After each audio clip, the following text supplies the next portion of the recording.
टाकलात. तुम्हा सर्वांना मकर संक्रांतीच्या हार्दिक शुभेच्छा. तर आपण आता बघणार आहोत की तिळगुळ कसे बनवतात. तर पहिले आपण साहित्य बघूयात. तर मग खोबरा, शेंगदाणे आणि तीळ हे सगळे भाजून घेतलेले आहेत. तर मग खोबरा भाजून त्याच्यानंतर त्याला बारीक केलेला आहे, तुम्ही बघू शकता. त्याच्यानंतर मग हा जो शेंगदाणा आहे हा पण बारीक केलेला आहे. आपल्याला तिळाला तसंच भाजून ठेवायचा आहे. आणि तुम्ही बघू शकता हा चिकीचा गूळ आहे.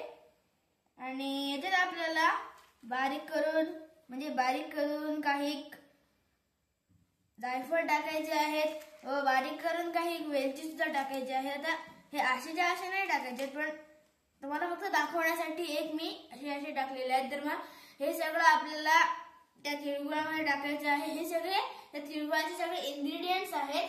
तर मग तुमच्या घरी तिळगुळ बनवले का हे आम्हाला नक्की कळवा.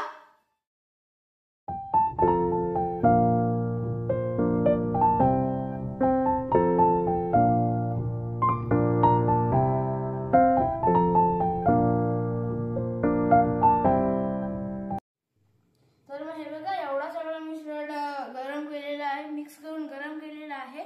तर मग आपण आता त्यातला थोडासा मिश्रण घेऊन वळूयात. तर मग मिश्रण घेण्याच्या आधी मी हाताला थोडंसं तूप लावून घेतलेलं आहे, तुम्ही बघू शकता. तर मग त्याच्यानंतर मी थोडासा असा गोळा वळलेला मिश्रण घेईन. आता हा जो तिळगुळ आहे हा आपण असा या प्रकारे वाळायचा आहे. तर नीट वळा, असं एकदम गोल कटून झालं पाहिजे.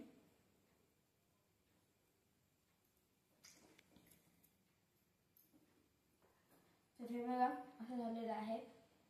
तर मी तुम्हाला अजून एक वळून दाखवतो.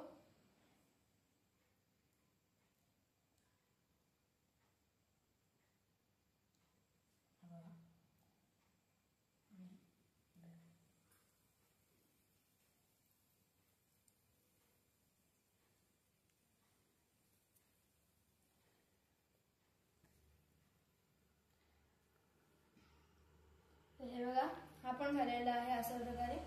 तर मग अशा प्रकारे एवढे सगळे लाडू झालेले आहेत आणि तरी पण मिश्रण राहिलेलं आहे. तर तुम्ही बघू शकता की या सगळ्या मिश्रणाचे तिळगुळ झालेले आहेत. तर तुम्ही बघू शकता की किती तिळगुळ झालेले आहेत ते. तर मग तुमच्याकडे किती तिळगुळ झाले, की तुमच्याकडे किती तिळगुळ बनवले, कसे बनवले, तर तेही तुम्ही आम्हाला कळवा. आणि जर व्हिडिओ आवडले असेल तर लाईक, शेअर आणि सबस्क्राईब करायला विसरू नका. धन्यवाद. मकर संक्रांतीच्या तुम्हा सर्वांना हार्दिक शुभेच्छा.